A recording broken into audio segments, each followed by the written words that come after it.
All right. Hi, everybody. Welcome to our third independent weather investigation.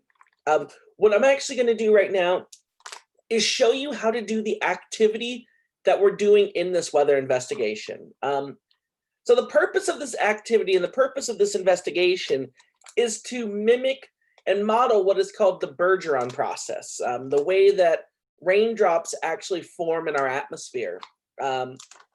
And so here's how I'm going to do it. I will set it up for you, and then I'll tell you the rules. And then what I want you to do is then do this at home on your own.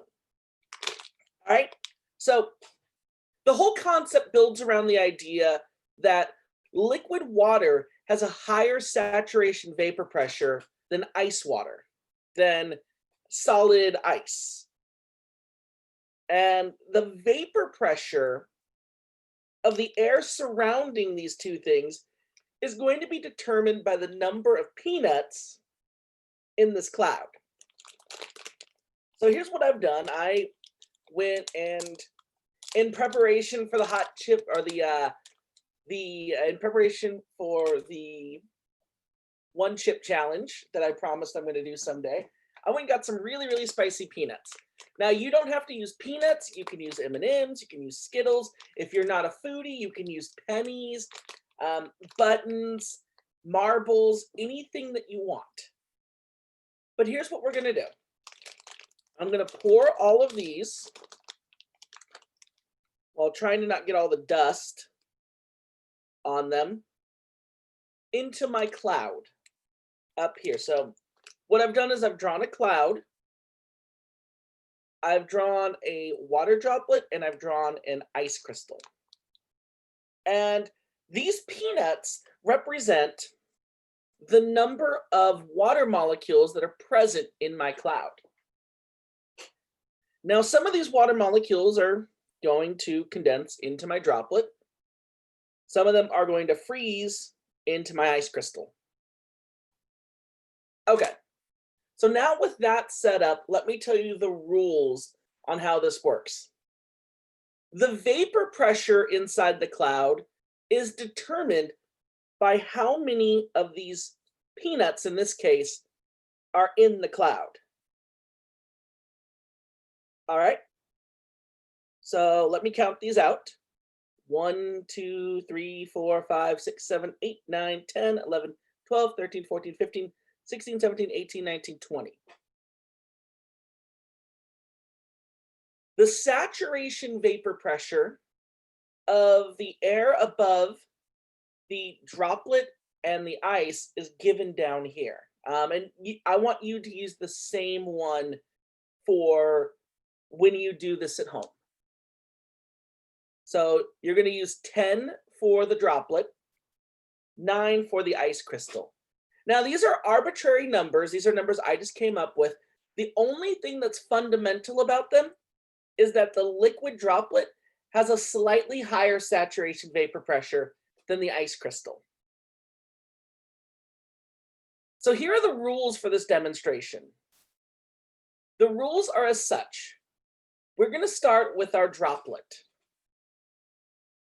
If the vapor pressure inside of our cloud, the number of peanuts inside of our cloud, is higher than 10, then the air above this water droplet is what is called supersaturated. In that case, we're going to take one of the excess water molecules from our cloud, and we're going to move it to our droplet. Then we're going to move over to the ice crystal. And for the ice crystal, instead of it being 10, it's going to be 9. So as long as the number of water molecules in our cloud is greater than 9, we're going to move one of them over to our ice crystal. And this process would just keep on going and keep on going. Now, on the other hand, let's suppose, let me take a bunch out and move them around real quick. Let's suppose our setup was like this. So Our liquid droplet has a saturation vapor pressure of 10. Our ice crystal has a saturation vapor pressure of 9. But inside the cloud, there's only 8. In this case, the air above either one of these two is unsaturated. So here's how this is going to work. If the air above the droplet, so if the number of water molecules in here is less than 10, the air over the droplet is unsaturated. What you're going to do in that case, you're going to take one of the water molecules from the droplet and move it into the cloud.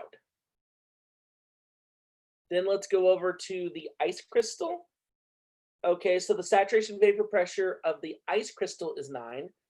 And inside my cloud, there are 1, 2, 3, 4, 5, 6, 7, 8, 9. So I do nothing to my ice crystal in that case. In that case, the air is perfectly saturated above my ice crystal. My ice crystal needed 9 in the cloud for saturation. The cloud had 9. So the air above my ice crystal is saturated. Now let's go back to the droplet. The saturation vapor pressure for my droplet was 10. Inside my cloud, I only have 9. So I give another water molecule, another peanut in this case, those are representing water molecules, to the cloud. And I check back in with my ice crystal. The saturation vapor pressure for my ice crystal is 9.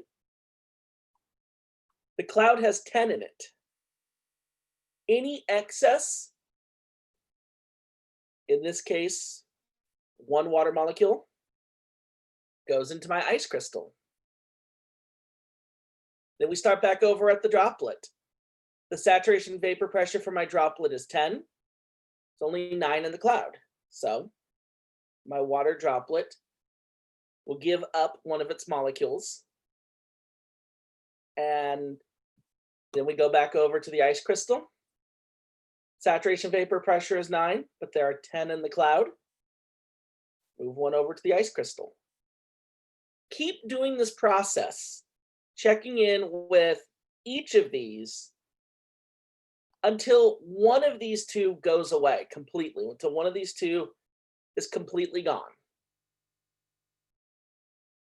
And then for this week's independent weather investigation, all you have to do, complete this experiment, tell me which one goes away. Does the liquid droplet go away, or does the ice crystal go away? All right, that's it for this independent weather investigation. Give it a try. It might be confusing at first, but once again, it's all going to be determined by how many water molecules you have inside the cloud, and then the saturation vapor pressure of your ice and your liquid droplet. If the number inside the cloud is greater than that saturation vapor pressure, you take an excess and add it. If it is equal to the saturation vapor pressure, you do nothing. And then if it is less than the saturation vapor pressure, you're going to take one from either the water or either the liquid droplet or the ice crystal. In this case, the liquid droplet, and you're going to move it into the cloud. So you'll do it first for the droplet, then for the ice crystal, then you go back to the droplet, back to the ice crystal. What you're going to notice is one of these is going to start to grow. The other one is eventually going to shrink and go away completely.